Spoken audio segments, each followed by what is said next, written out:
Hello everyone, welcome back our YouTube educational channel. Friends, हम लोग भारतीय राष्ट्रीय आंदोलन का सीरीज़ देख रहे हैं जो कि लगभग 1885 से 1947 तक के सभी घटनाओं को हम लोग बारी बारी से कंप्लीट करेंगे। तो इसमें हम लोगों ने कांग्रेस का अधिवेशन, बंगाल विभाजन, मुस्लिम लीग, मुजफ्फरपुर बम कांड, मार्ले मिंटो सुधार 1909 तक हम लोगों ने कंप्लीट कर लिया है। आज हम लोग देखेंगे दिल्ली दरबार के बारे में कि हमारे भारत में कब कब दिल्ली में दरबार लगा है और क्या कारण था दिल्ली दरबार लगने का। ये सब एग्ज़ाम में बीपीएससी में पूछे जाते हैं और मैं जो भी टॉपिक पढ़ा रही हूँ ये सभी टॉपिक आप लोगों के लिए काफ़ी इम्पोर्टेंट है। ये नोट्स अगर आप लोग सही तरीके से समझ जाएंगे तो आपको एग्ज़ाम में कहीं भी दिक्कत नहीं होगी। तो चलिए स्टार्ट करते हैं। दिल्ली दरबार 1911 की घटना है। अभी आखिर क्या कारण है कि दिल्ली दरबार का आयोजन होता था?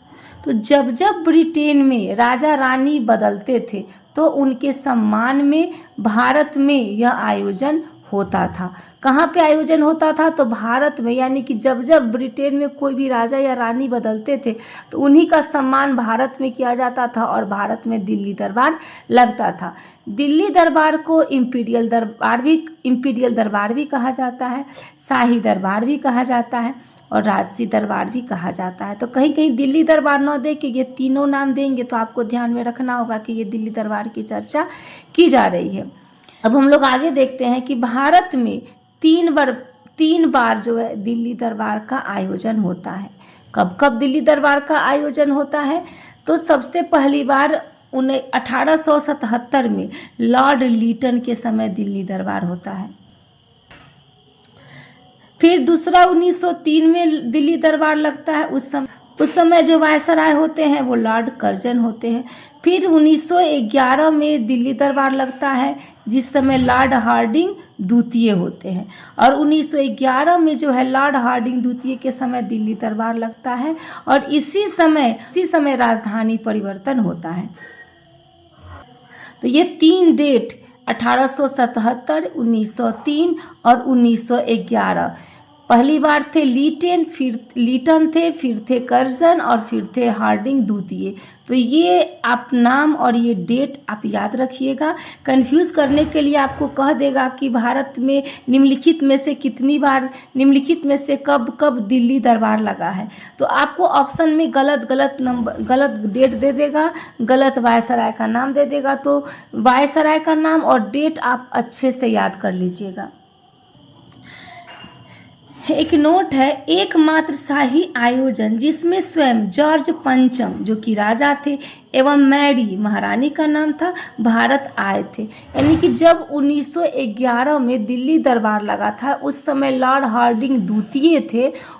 उसी समय एकमात्र शाही आयोजन था जिसमें राजा और रानी दोनों भारत में आए थे। नहीं तो इससे पहले या तो राजा आते थे या तो रानी आती थी, लेकिन ये जो पहला शाही आयोजन था जिसमें राजा और रानी दोनों आते थे। नेक्स्ट नोट है, इन्हीं दोनों के सम्मान में जन गण मन गाया गया था। आपको याद होगा 1911 का कांग्रेस का अधिवेशन जिसके अध्यक्ष बनाए गए थे बिशप नारायण धर को। हम आपको पिछले वीडियो में कंप्लीट करा चुकी हूँ और इसके जो स्थान था वो आपको याद होगा।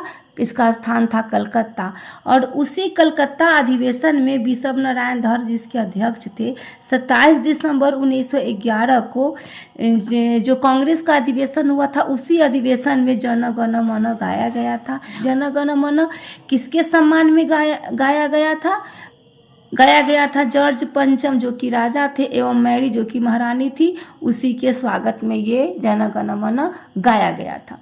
अब हम लोग आगे देखते हैं 12 दिसंबर 1911 को क्या हुआ आखिर।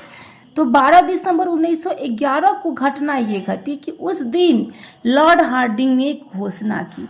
घोषणा क्या थी कि अरुणडेल समिति की अनुशंसा पर बंग भंग को रद्द कर दिया गया।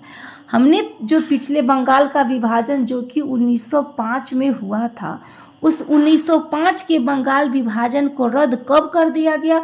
तो 12 दिसंबर 1911 को, और बंगाल का पुनर्गठन हुआ। बंगाल से बिहार अलग होने की घोषणा कब हुई थी? 1911 में। अगर पूछेगा कि बंगाल से बिहार अलग होने की घोषणा कब की गई थी, तो ये की गई थी 1911 में। और लागू कब हुआ है? तो लागू हुआ है 22 मार्च 1912 को। और यही रीज़न है कि हम लोग 22 मार्च को बिहार दिवस मनाते हैं। उसके बाद में नेक्स्ट एक नोट है कि नीतीश कुमार 2010 से बिहार दिवस मनाने की घोषणा की थी। तो ये क्वेश्चन पूछा जाता है कि नीतीश कुमार जो थे कब से बिहार दिवस मनाने की घोषणा किए थे? 2010 से नीतीश कुमार जो है बिहार दिवस मनाने की घोषणा किए थे। अब आप पहले देखिए, पहले ये बंगाल है। बंगाल अलग होते हैं, बंगाल दो पार्ट में बढ़ते हैं। एक होता है बंगाल और दूसरा होता है बिहार। ये कब होता है? तो ये होता है 22 मार्च 1912 को। तो 22 मार्च 1912 को बंगाल दो भाग में बढ़ जाते हैं, एक बंगाल और दूसरा बिहार। फिर जो है बिहार जो है वो दो भाग में बढ़ जाता है। बिहार कब दो भाग में बढ़ता है? तो 1 अप्रैल 1936 को इस बिहार से उड़ीसा अलग होता है और बिहार एक अलग राज्य बनता है। फिर बिहार का दो पार्ट बनता है और बिहार से झारखंड को अलग कर दिया जाता है। तो डेट पूछा जाता है तो कब अलग होता है? तो 15 नवंबर सन 2000 को बिहार से झारखंड अलग होता है। तो देखिए कैसे कैसे बंगाल जो है धीरे धीरे टूट कर बंगाल कैसे अलग होकर बिहार से कैसे अलग हुआ है।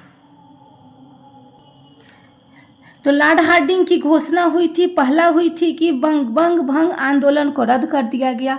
और दूसरी जो लॉर्ड हार्डिंग ने घोषणा की थी वो घोषणा की थी राजधानी का स्थानांतरण।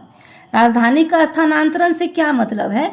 तो इसका मतलब है कि कलकत्ता से दिल्ली राजधानी स्थानांतरण होगी। तो इसकी घोषणा हुई थी 1911 में और लागू हुआ था 1912 में। ये दोनों पूछ देता है कि घोषणा कब हुई थी, तो 1911 में, लागू कब हुई थी, तो 1912 में। अब आप इस बात को समझने का प्रयास कीजिएगा। ये है हमारा भारत और यहाँ पे है कलकत्ता। कलकत्ता पहले कहाँ थी? तो पहले कलकत्ता जो थी भारत की भी राजधानी थी और कलकत्ता पहले बंगाल की भी राजधानी थी। तो इस यहाँ पे जो अंग्रेज़ों का कहना था कि यहाँ से हमें शासन करने में कठिनाई होती है। तो इन्होंने क्या किया, यहाँ से दिल्ली में राजधानी का स्थानांतरण इन्होंने दिल्ली कर दिया। अब दिल्ली में जब वो बैठे हुए थे तो दिल्ली से इन्हें महाराष्ट्र में भी शासन करने में आसानी होती थी, यहाँ पे ढाका में भी शासन करने में आसानी होती थी, यहाँ पे बलूचिस्तान में भी शासन करने में उनको आसानी होती थी।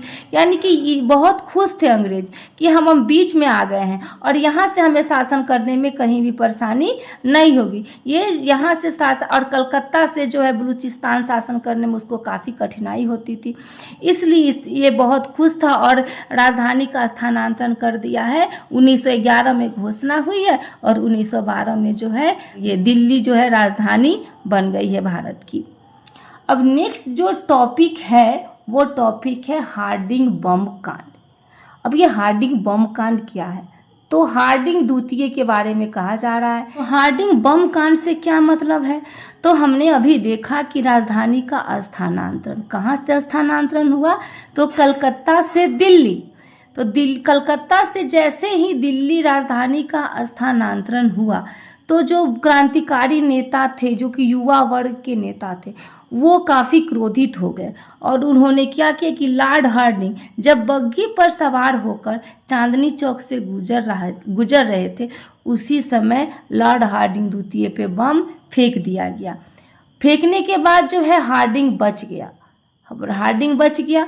हार्डिंग जब बच गया तो क्या होती है? जांच होती है और जांच होने पे 13 लोग गिरफ्तार होते हैं। 13 लोग गिरफ्तार होते हैं। तो उनमें से 5 नाम जो है काफ़ी एग्जाम में पूछे जाते हैं उन नामों को। तो ये 5 नाम जो यहाँ पे लिखा गया, इन 5 नामों को आपको याद करना होगा।